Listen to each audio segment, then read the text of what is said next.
right, we're going to take you through Iran's Supreme Leader Khamenei's Friday prayers as he leads this Friday prayer in Tehran while he was inside a safe house all this while after Iran bombarded hundreds of missiles on Tel Aviv and surrounding Israel. We're looking at the first time Khamenei comes out of his safe house and leads the Friday namaz in Iran's Tehran. The Supreme Leader finally exits from his safe house, which he was hiding at right after the attacks that Iran launched on Israel. Today, Friday, he comes out and leads the public Friday prayers in Tehran. Those are the images coming in right here. Khamenei leading Friday prayers in Tehran, coming out of the safe house for the first time after Iran launched hundreds of missiles on Israel. Thousands gather on the streets. We're looking at massive crowds there, where thousands gathering on the streets for prayers.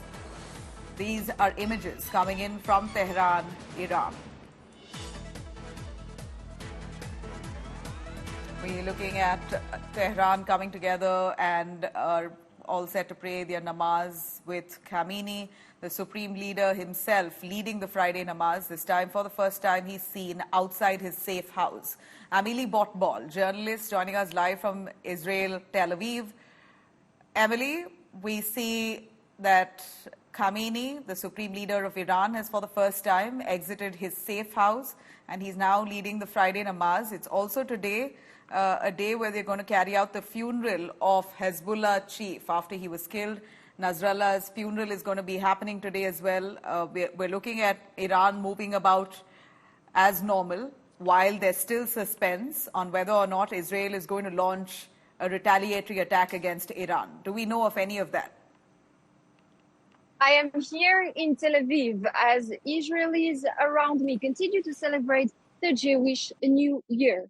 As you mentioned, earlier this week, Iran launched over 180 ballistic missiles at Israel, sending millions of Israelis to bomb shelters. The attack was majoritarily thwarted by the Israeli Air Force and a coalition led by the United States, and of which we know now the United Kingdom was a part of.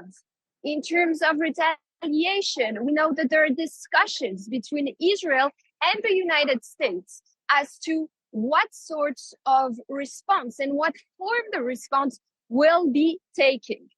US President Joe Biden has said that the United States does not dictate to Israel how to conduct its business, but rather advises Israel on how to handle things. President Joe Biden is expected soon, according to local Israeli media, to take part in a phone call with Prime Minister Benjamin Netanyahu, who said he is thinking a harsh response within days. US President Joe Biden has said that he opposes and has opposed targeting nuclear sites. However, the discussion currently revolves around targeting in Iran all production facilities. We will know more in the coming days and hours. All right. Emily, we see that Israel continues its bombardment on Hezbollah targets in Lebanon. We also know that there are nearly 1,000 people who've been reportedly killed, civilians largely in Lebanon, due to the Israeli onslaught. And that's all the more led to Iran sending out multiple warnings at Israel that if Israel does not stop, then soon this war could only escalate against Israel. That's the warning coming from Iran's side in Lebanon's defense. How is Israel taking that? Is there a response that you have prepared in that direction? There has been an escalation since October 8th. Hezbollah has continuously targeted northern communities with missiles, rockets, and drones. Just in the last hour, the IDF has confirmed that Hezbollah targeted with 20 rockets communities of the north during the Jewish New Year.